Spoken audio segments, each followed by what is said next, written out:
DeRosa.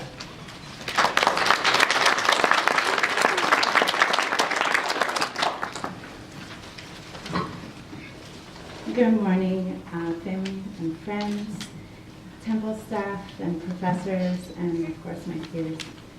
I would like to take this opportunity to thank my family and friends first and foremost for support, being here today, also for your support throughout this educational journey and for your continued support throughout the professional journey that we continue on.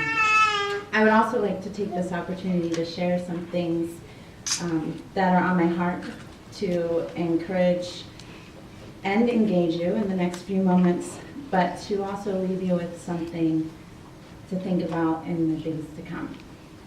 Most people in society today have a good idea of what is expected of a doctor or a teacher. But for the social workers, the role expectations may not be clearly understood. This may be because there are so many professional roles within the field of social work. The diversity of the field allows for multiple roles, which provide an opportunity for great creativity within practice. For example, a social worker may be working with children and then move to a hospital and then move to administrative work and then public policy, and then maybe become a professor teaching the next generation of social workers.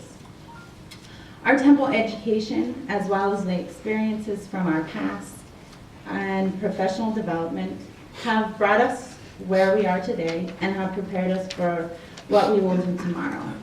We are prepared social workers for whatever professional path we choose. And every professional path that we choose to go down will bring us in contact with people who are in need of some sort of services, to which we are the gatekeeper, one of the avenues for assistance.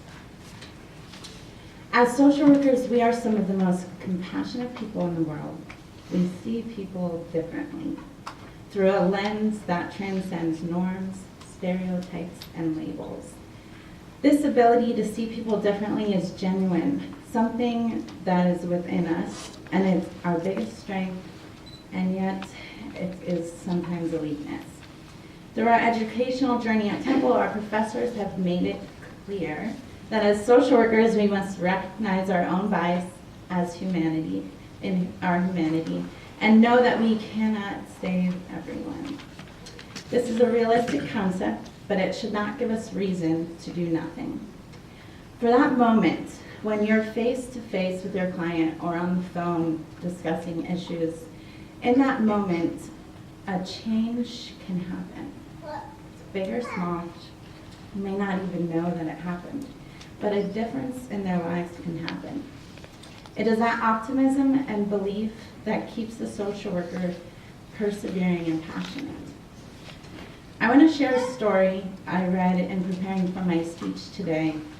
I read the story several weeks ago and I dismissed it. Honestly, I thought it was really corny and I was like, that's silly. Like, I just didn't think it was something that I wanted to share. But to my surprise, I kept thinking of it. I literally could not erase it from my thoughts, so I share it with you today. It's a version of The Star Thrower by Lauren Esling.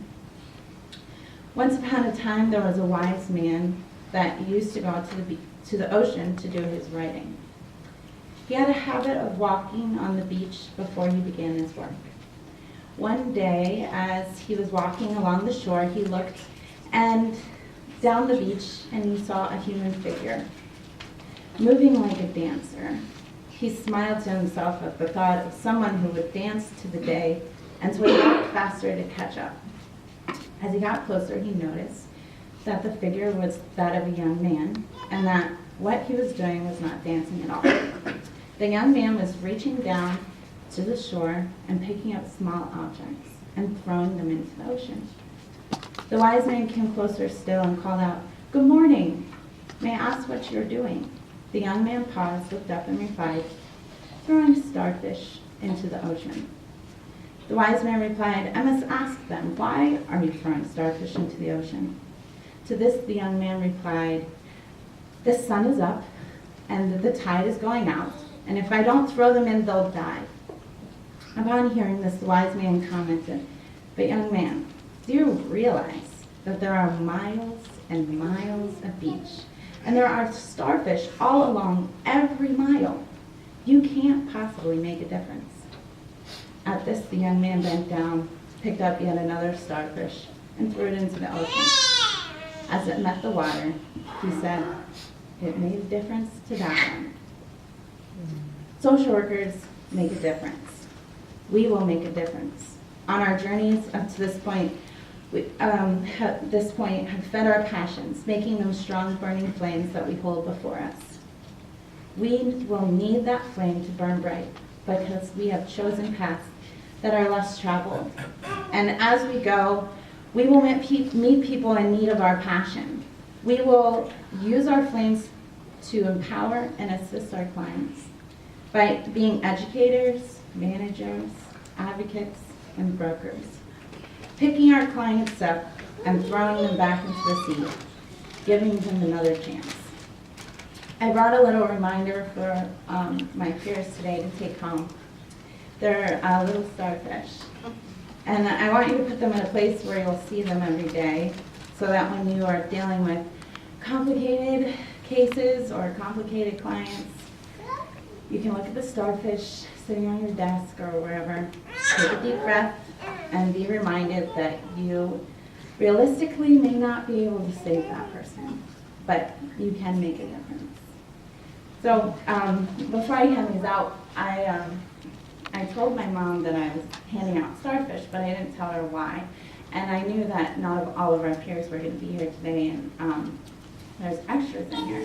And I said, well, I'm going to pick out the most perfect, beautiful starfish and hand them out. And my mom looks at me and she goes, "Isn't that kind of defeating the purpose?" So our clients aren't going to be the most perfect, straight, pointed stars. But so I want you to just reach in that bag and take one out and just kind of hold on to that as you continue through your professional journey. Thank you.